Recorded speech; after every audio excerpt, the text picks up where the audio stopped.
Welcome to the next lecture on liquid crystals. आज अपन lecture 5 पढ़ेंगे, जिसके बारे में अपन बचे हुए टाइप्स पढ़ेंगे लिक्विड क्रिस्टल के।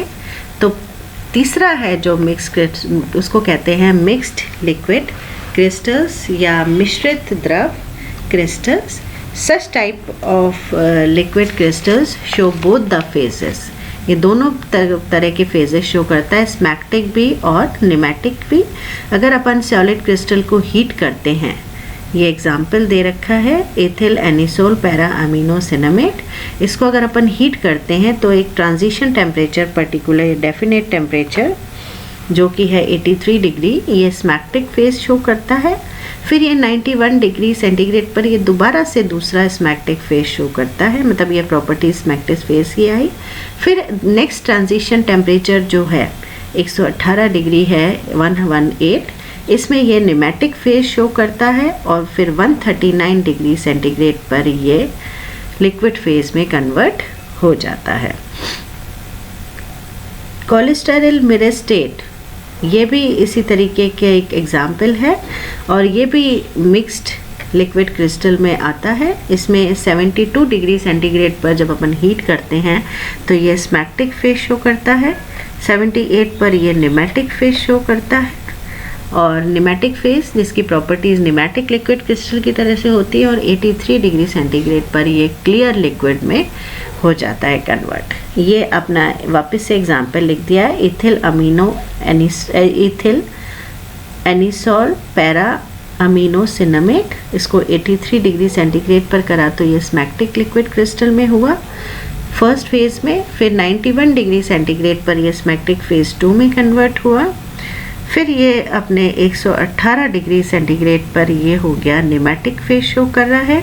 और निमेटिक फेज के बाद ये 139 डिग्री सेंटीग्रेड पर ये क्लियर लिक्विड में कन्वर्ट हो जाता है। मतलब दोनों फेजेस इसके अंदर आ रही है। तो इसमें 2 ट्रांजिशन टेम्परेचर हो गए और एक मेल्टिंग पॉइंट हो गया। लास्ट जो है टाइप का है कोलेस्टेरिक लिक्विड क्रिस्टल। ये इसमें क्या है, ये ऑप्टिकली एक्टिव कंपाउंड्स होते हैं कुछ, जो कि दोनों जो लिक्विड क्रिस्टल होता है उसमें दोनों प्रकार की प्रॉपर्टीज़ होती है, स्मैक्टिक भी और निमेटिक की। ये देखिए दोनों में डिफरेंस है। ये आपके मिक्स्ड जो है मिश्रित लिक्विड क्रिस्टल के अंदर एक टेम्परेचर, 2 ट्रांजिशन टेम्परेचर होते हैं। एक पे तो वो स्मैक्टिक फेज दर्शाता है और दूसरे में निमेटिक फेज दर्शाता है। जबकि कोलेस्टेरिक लिक्विड क्रिस्टल में क्या होता है, एक ही ट्रांजिशन टेम्परेचर है और उसमें जो लिक्विड क्रिस्टल बनेगा वो दोनों प्रॉपर्टीज़ दिखाएगा, स्मैक्टिक और निमेटिक की। एग्जाम्पल है, कई कोलेस्टेरिल एस्टर्स हैं जो कि ऑप्टिकली एक्टिव होते हैं और ये अपने कैरेक्टरिस्टिक दिखाते हैं। ज़्यादातर कैरेक्टरिस्टिक तो किसके होते हैं, निमेटिक है, लेकिन कुछ स्पेशल एडिशंस होते हैं प्रॉपर्टीज़ के। फॉर एग्जाम्पल जैसे they show marked colour in polarised light, ये ध्रुवित प्रकाश में विशेष प्रबल रंग प्रदर्शित करते हैं। ये प्रॉपर्टी है स्मैक्टिक लिक्विड क्रिस्टल की। इसी तरीके से इनकी संरचना कैसी होती है, परतीय संरचना, लेयर स्ट्रक्चर होती है, जो कि कैरेक्टरिस्टिक प्रॉपर्टी किसकी है, स्मैक्टिक लिक्विड क्रिस्टल की। तो वैसे तो पूरी प्रॉपर्टीज़ निमेटिक की हैं, लेकिन ये 2 स्पेशल प्रॉपर्टीज़ जो हैं वो स्मैक्टिक फेज की दर्शा रहा है। तो इसमें जो कोलेस्टेरल बेंजोएट है वो फर्स्ट सब्सटेंस था जो कि मेसोमॉर्फिज्म शो करता था। और इसकी जो कोलेस्टेरल बेंजोएट को जब हीट करते हैं तो ट्रांजिशन टेम्परेचर जो डेफिनेट आता है 145 या 146, इस पे ये कोलेस्टेराइल बेंजोएट ये आपके कोलेस्टेरिक लिक्विड फेज दिखाता है। और फिर 178 पे ये क्लियर लिक्विड में कन्वर्ट हो जाता है। इसकी देखिए अरेंजमेंट, देखिए ये इस तरह का इसका अरेंजमेंट होता है। संरचना परती है, बाकी सारी चीज़ें इसकी निमेटिक लिक्विड क्रिस्टल सी जैसी होती हैं। अब देखिए इसके अंदर सभी के बारे में आप देखिए। स्मैक्टिक द्रव क्रिस्टल, इसमें देखिए अणु की परतीय संरचना है और ये परत क्या है, समानांतर क्रम में इसमें अणु व्यवस्थित हैं। परतों में एक नियमित दूरी होती है और इसमें परतों में अणु नियमित दूरी के साथ उपस्थित होते हैं। दूसरा है निमेटिक। निमेटिक फेज के अंदर क्या होता है, अणुओं की व्यवस्था तो कैसी होती है, समानांतर होती है, लेकिन अणु परतीय संरचना में नहीं होते हैं, ये धागे के आकार के होते हैं, कोई परतीय संरचना इसमें नहीं होती है। तीसरा प्रकार का है कॉलेस्टेरिक व्यवस्था। इसमें देखिए, इसमें अणु जो हैं वो परतीय संरचना में हैं और जो विभिन्न परतें हैं वो एक दूसरे से कुछ एक एंगल पर अरेंज्ड हैं। देखिए इस तरीके से एक पर्टिकुलर दो परतें एक कोण बनाती हुई व्यवस्थित होती हैं, जो इस तरह का क्या है, स्पाइरल शेप, सर्पिलाकार संरचना बनाती है। इनमें क्या है, थोड़ा सा रिक्त स्थान रह जाता है। इस प्रकार कारण ये प्रकाश का विवर्तन कर देते हैं और विभिन्न तापों पर विभिन्न रंग प्रदर्शित करते हैं।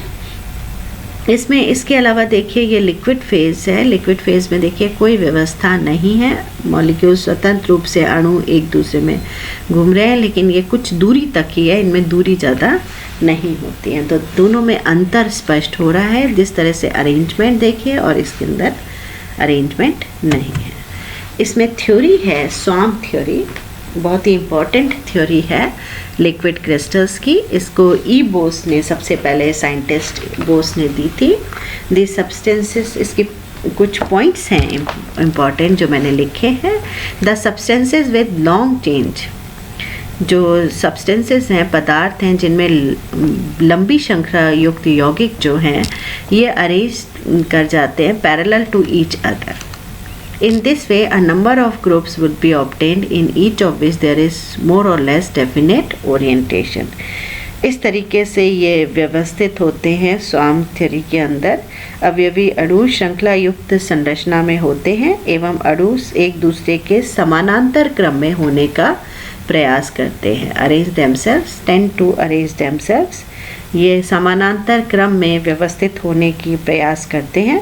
इस प्रकार अणुओं के अनेक झुंड या समूह बन जाते हैं, जिसमें कि एक आपके अरेंजमेंट जो होता है, एक समूह, जो स्वार्म का क्या मतलब है यहाँ पर, समूह या झुंड से मतलब है ग्रुप्स है।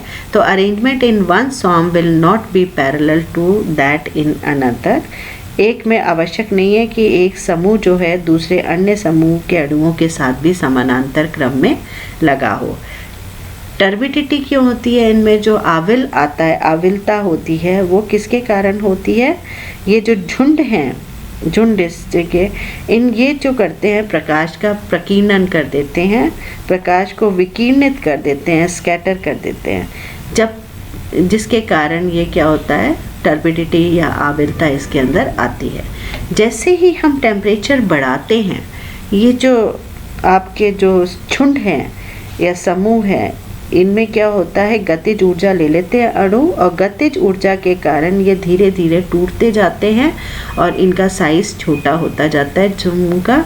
इससे क्या होता है, थर्मल मूवमेंट के कारण, मतलब क्या है, आपके जो गतिज ऊर्जा जो होती है अणु वो ले लेते हैं टेम्परेचर बढ़ाते ही, जिससे कारण ये टूट जाते हैं और जो समूह है उसका साइज जो है आकार छोटा हो जाता है। मेल्टिंग पॉइंट क्या होता है? Melting point is the temperature at which swarms, मतलब ट्रांजिशन टेम्परेचर पे तो ये आपके उसी तरीके से, लेकिन जैसे ही टेम्परेचर आपने बनाया और मेल्टिंग पॉइंट के नज़दीक चले गए, तो मेल्टिंग पॉइंट पे क्या होता है कि स्वार्म्स जो होते हैं या समूह होता है वो इतने छोटे हो जाते हैं कि वो प्रकाश का विकिरण नहीं कर पाते, वो विलुप्त होने लग जाते हैं। ये हो जाता है किस पे, गलनांक पर। और टेम्परेचर जैसे ही हमने कम करा, बिल्कुल इसका उल्टा फिनोमेनन, रिवर्स फिनोमेनन ऑब्जर्व होता है और ट्रांसपेरेंट लिक्विड जो होता है वो लिक्विड के अंदर कन्वर्ट हो जाता है और ये अपने प्रकाश का प्रकीर्णन नहीं कर पाते। देखिए वही चीज़ है, एक बार स्लाइड अपन दोबारा से रिपीट कर रहे हैं। स्मैक्टिक देखिए पैरेलल अरेंजमेंट है समानांतर क्रम में, निमेटिक में भी पैरेलल अरेंजमेंट है, लेयर स्ट्रक्चर नहीं है। कॉलेस्टेरिक में लेयर स्ट्रक्चर है और लेयर्स अलग अलग कोण पर है व्यवस्थित है, जिसके कारण ये प्रकाश का विवर्तन कर रहे हैं और लिक्विड की संरचना इस तरीके से है। तो ये जो स्वार्म सिद्धांत है, स्वार्म थ्योरी है या झुंड समूह है, झुंड सिद्धांत है, इसमें क्या है, कुछ प्रॉपर्टीज़ जो लिक्विड क्रिस्टल्स की हैं वो इस सिद्धांत के द्वारा ढंग से नहीं समझाई गई, उसके बारे में अपन कर रहे हैं। लिमिटेशंस या ऑफ स्वाम थ्योरी या झुंड या सर्वाम सिद्धांत की सीमाएं। तो लिमिटेशंस देखिए या सीमाएं देखिए, ये अपने कभी भी स्वाम सिद्धांत पे अगर शॉर्ट नोट आता है तो अपन को उसके बारे में लिखना है, उसके बाद उसकी लिमिटेशंस लिखनी है। At melting point the liquid crystal gets converted into clear liquid.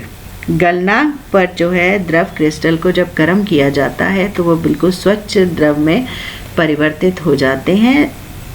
ये इमीडिएटली होता है एकदम, लेकिन स्वाम सिद्धांत के अनुसार ये जो प्रोसेस है वो धीमा होता है। स्वाम में जो साइज़ होता है झुंड का वो धीरे धीरे आकार घटता जाता है उनका, और फिर वो कन्वर्ट होते हैं लिक्विड में।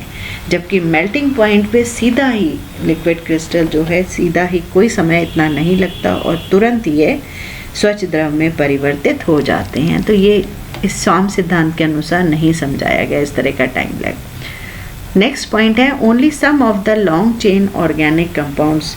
केवल कुछ ही दीर्घ श्रृंखला वाले जो कार्बनिक यौगिक होते हैं वो ही द्रव क्रिस्टल का निर्माण करते हैं। समस्त यौगिक इस प्रकार का व्यवहार प्रदर्शित नहीं करते।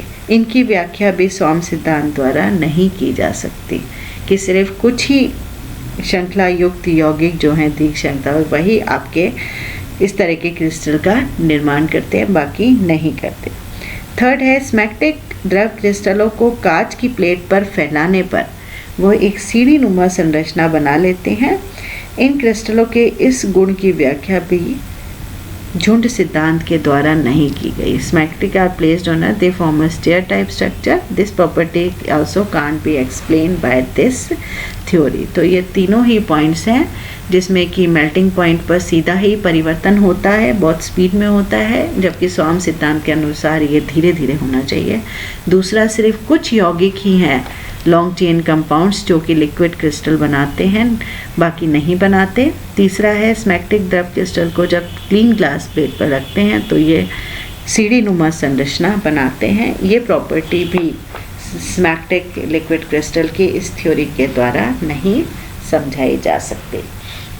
इसका जो नेक्स्ट लेक्चर होगा उसमें अपन इसका यूजेस पढ़ेंगे कि लिक्विड क्रिस्टल्स बहुत ही इम्पॉर्टेंट हैं, बहुत ही इम्पॉर्टेंट इनके लेटेस्ट टेक्नोलॉजी में इसके यूजेस हैं, वो अपन पढ़ेंगे नेक्स्ट लेक्चर में।